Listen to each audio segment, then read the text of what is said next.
Are you about to celebrate America's 250th birthday? Do you know the full story of how we got here today? And has anybody ever told you the parts of American history that keep getting left out?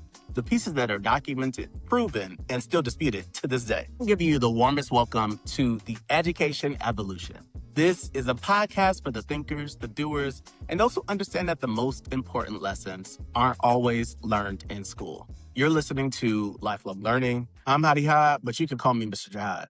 All right now. So we know it is June, which means that Juneteenth is 9 days away.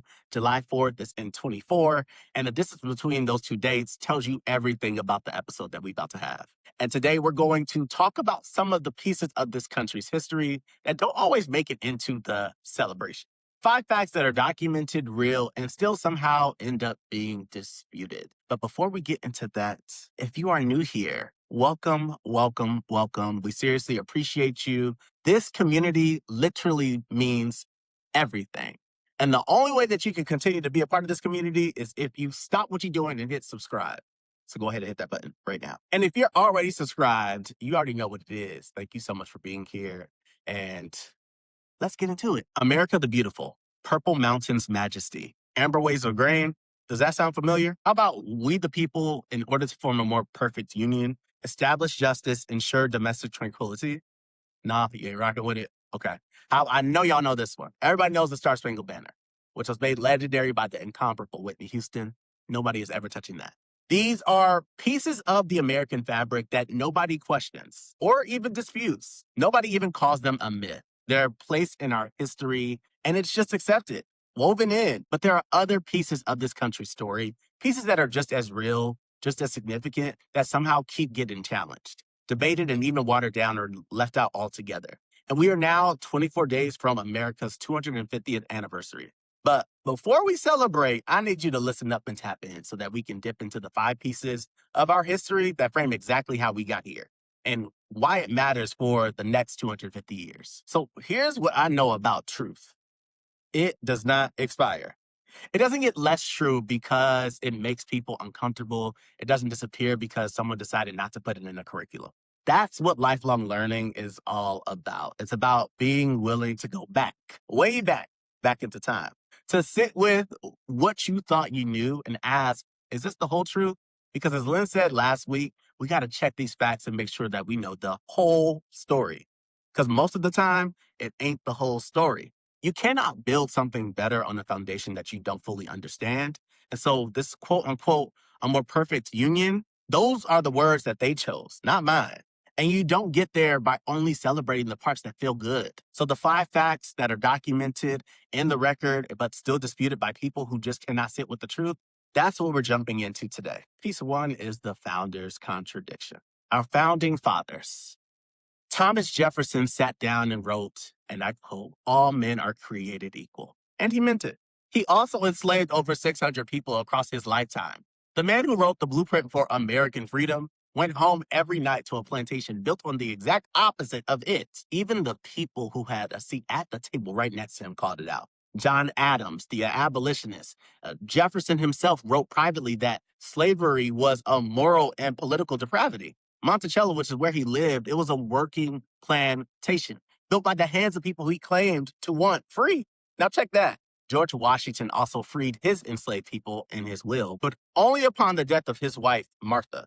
And when some of them tried to leave while he was president, he used a legal loophole in Philadelphia to keep them from gaining freedom under Pennsylvania law. As you can tell, this isn't a conspiracy. This has been reported in so many different ways by way of letters and so many records. However, what is a myth is that the contradiction was invisible to them. The reality is that they saw it and chose property over principle because guess what? It benefited them. It's challenging to sit with, but it's truth socially and academically. So this isn't an attack on America. That's just the truth about what actually happened and the men who started it all. Piece 2, democracy was not imported. Let me ask you something. What if I told you that some of the democratic ideas in the U.S. Constitution weren't invented in Philadelphia? So the Haudenosaunee Confederacy, you might know them as the Iroquois, had a governing system called the Great Law of Peace. It consisted of 6 nations, a council structure, and decisions that were made by consensus. So leaders could be removed by the people, rights were protected, and there always was a balance of power that was enforced. This wasn't some type of folklore. This was a functioning government that was operating for hundreds of years before the framers ever sat down in a room to try to make this happen. Benjamin Franklin, he hosted the Haudenosaunee leaders. He studied their model. Historians, including a 1988 concurrent resolution of Congress, have formally acknowledged that the influence that the Haudenosaunee people had on American democratic thought. Yes, I said it. Acknowledged in writing in 1988. But when was the last time that you saw that in a textbook? This land was not empty. The ideas were all imported, and the people who were already here built something worth learning from, long before we decided that land was ours to take. So think about that for a second, because I didn't learn any of this in school. Not one word. I knew about the Iroquois, but I also learned about the Pilgrims. I learned about Plymouth Rock. But nobody handed me a document that said that Congress formally acknowledged Indigenous influence on our democracy in 1988. That omission wasn't an accident. Somebody made that choice intentionally, and I think that we deserve to know why. Piece 3, Black Wall Street. So I need you to picture this with me. It's 1921, Tulsa, Oklahoma. A neighborhood called Greenwood, and it's 35 blocks, Black owned, hotels, banks, law offices, doctors' offices, grocery stores, theaters. Over 10,000 Black residents building generational wealth in a country that told them they couldn't. They called it Black Wall Street. You may have heard of it. However, on May 31st and June 1st, 1921, over the course of roughly 18 hours, a white mob with the assistance of the Tulsa police and the Oklahoma National Guard burned Greenwood to the ground. 35 blocks gone. Hundreds of people killed. The exact number is still disputed to this day because records were deliberately destroyed. 1,200 homes burned and 10,000 people left homeless overnight. And also, almost nobody was prosecuted. Greenwood wasn't the only one, though. There was Rosewood, Florida. There was Wilmington, North Carolina.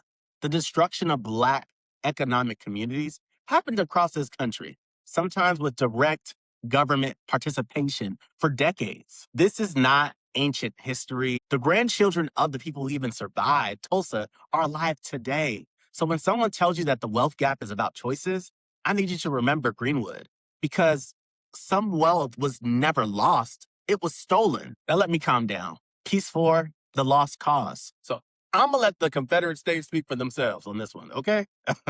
So when Mississippi seceded from the Union in 1861, the Declaration of Secession opened with these words, and I quote, "Our position is thoroughly identified with the institution of slavery, the greatest material interest of the world," end quote.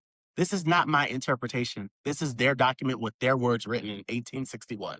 Georgia's declaration, slavery. South Carolina, slavery. Texas, slavery. The states' rights framing didn't come from the Confederacy. It came after. So after the war, a movement called the Lost Cause deliberately rewrote the narrative.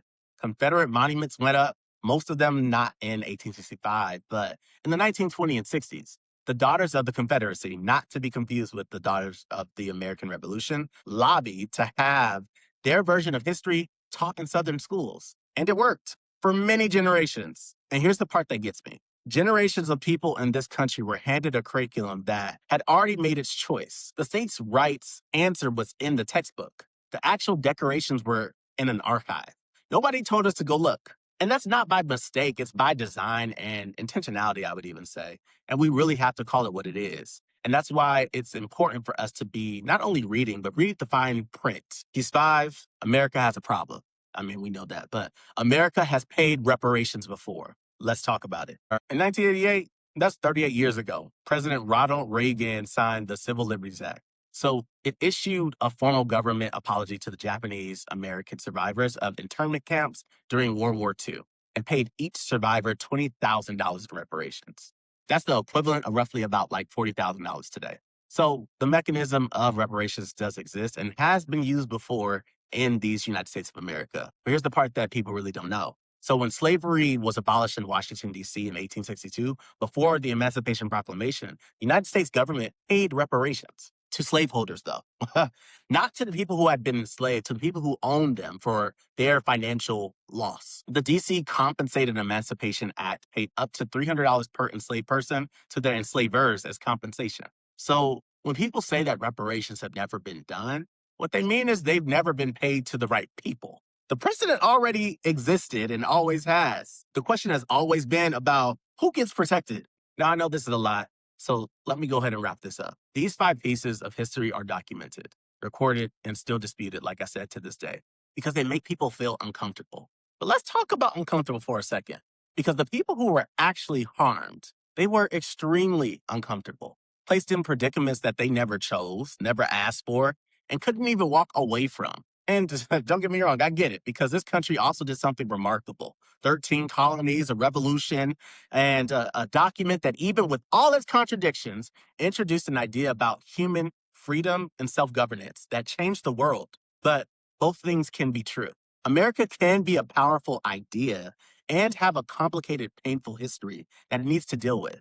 Those two things are not in conflict unless you need the story to be perfect to love it. So I don't need it to be perfect. I need it to be honest, because in 24 days, we hit 250 years. And that is something worth celebrating. And the true way to honor 250 is to know what those years actually contained. The triumphs, the contradictions, the wealth that was built, the wealth that was destroyed, the ideas that came from everywhere, the narratives that were rewritten.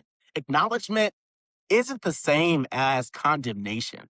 It's just the beginning of understanding. And understanding, believe it or not, is how we actually get to that more perfect union. It's not by pretending that we're already there. All right, believe it or not, that was 5 pieces of history. This was heavy, but I really do hope that it was informative and you learned something, because I definitely did. And I know you probably have some questions or some thoughts or something. So I need you to drop a comment and tell me, which one did you already know? Which one of these pieces stopped you in your tracks and you were like, whoa? And which one, after going through this whole episode, were you like, okay, I need to follow up on this and learn more? Because that's lifelong learning. Not just hearing it, but going deeper on it. And so if this episode meant something to you, share it with somebody, send it to somebody who needs to hear it before July 4th, okay? I'm Mr. Jihad. Make sure that you're developing your awareness, developing your voice. And until next time, I love y'all. Peace.